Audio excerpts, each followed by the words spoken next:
ప్రధాని మోదీ ఓ సరికొత్త రికార్డు సృష్టించారు. భారత్లో వరుసగా ప్రధాని పదవిని చేపట్టి ఎలాంటి విరామం లేకుండా ఎక్కువ కాలం అధికారంలో ఉన్న రెండో నేతగా ఇందిరాగాంధీ పేరిట ఉన్న రికార్డును మోదీ బ్రేక్ చేశారు.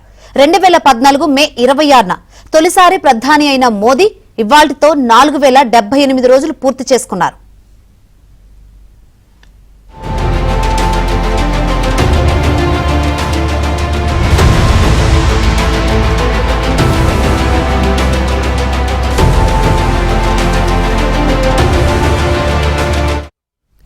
గతంలో ఇందిరాగాంధీ 1966 నుంచి 1977 వరకు 4077 రోజులు ప్రధానిగా ఉన్నారు.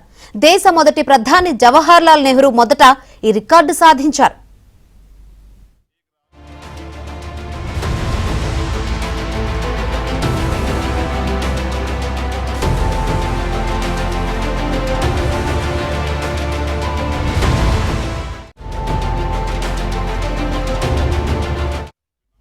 స్వాతంత్రం వచ్చిన తర్వాత జన్మించి ఎక్కువ కాలం ప్రధానిగా ఉన్న కాంగ్రెసేతర పార్టీ తొలి నేత కూడా మోదీయే.